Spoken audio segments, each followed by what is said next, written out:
Michael Vick announced that he will be the next head coach at Norfolk State. It seems to me, football is a copycat sport. We see it a lot in the NFL. College football now, the more and more it resembles the NFL, the more and more it also is becoming a copycat sport. You look at what Deion Sanders was able to do at Colorado. In 2 years, he turned Colorado from a 1-win football team to a 9-win football team with a Heisman Trophy winner. We're looking at North Carolina, bringing in Bill Belichick. Frankly, I don't think it's going to work, but prove me wrong, Bill. It looks like Norfolk State is kind of following that same model of a big name, a recognizable name, a guy that's found a whole lot of success, whether as a player or in UNC's case, as a coach at the next level. Adam, will Michael Vick be successful as a head coach, whether it's at Norfolk State, and will we eventually see him in a larger role at a larger Power 4 school at some point? Yeah, Norfolk State hiring Michael Vick I think it's a genius move. College football right now is about talent acquisition. It's about building momentum. It's about recruiting. It's about recruiting your own roster, keeping players on your team. It's about momentum. It's about hype. It's about being the CEO of a program, and not as much about developing actual players on the field and their training and the X's and O's. And that's what a great coaching staff is for. Michael Vick's story of redemption and overcoming adversity will resonate deeply with high school recruits and college players. And think about how a guy like Steve Sarkisian and his story of redemption resonates with his team and with his players.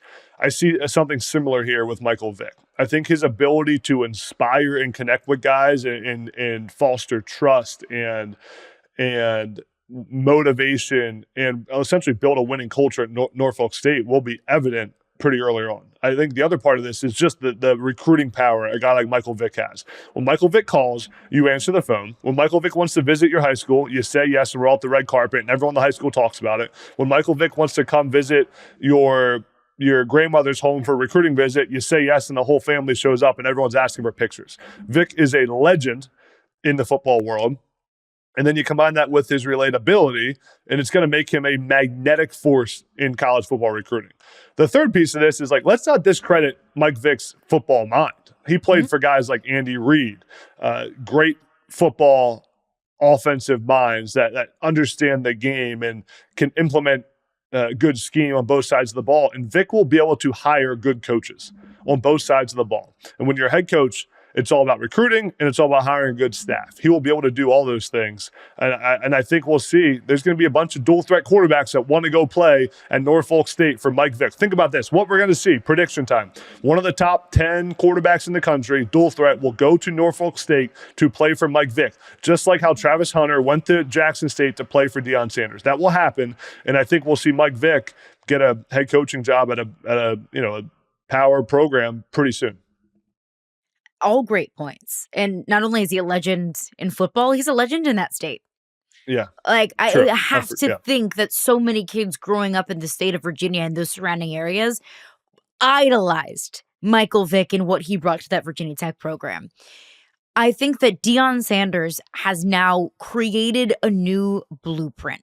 That Colorado is not an overly fertile recruiting ground. Colorado is not a destination place for some of the top talent in America, or at least it wasn't before Deion Sanders got there. How do you get premier elite talent to Colorado? Well, you bring in someone that those kids want to play for, someone that those kids probably idolize. I guess they weren't alive when Deion Sanders was playing for the most part, but it's Deion freaking Sanders and it's Mike freaking Vick that I think it's 100% the way that you open the door to, I don't want to say elite talent, because I don't know if Norfolk State will ever be a destination for elite talent. Again, prove me wrong, but it's going to be a destination, or at least now on the map, for so many kids around that area, for kids, exactly like you said, dual threat quarterbacks that have the same kind of path that Michael Vick had. So you're opening the door for a new level of player and a new level of talent to come into your program. That's exactly what it is. I think it can work. I absolutely positively think that it can work, because I think that college football is also trending in a way of younger head football coaches. We're seeing it with Lane Kiffin. We're seeing it with Kenny Dillingham and the success that he's had very early on at Arizona State. The players want to play for guys like that, guys that they can relate to, guys that are more on their level, guys that understand maybe a little bit more what they're going through as a 35, 40, 45-year-old coach versus a old white man. That's just exactly how it is. So I do absolutely see a path where it can work. And I love to kind of see this new trend of big time names coming into college football head coaching. I'm excited for it. Whenever you can get a guy like that into this sport, I'm here for it.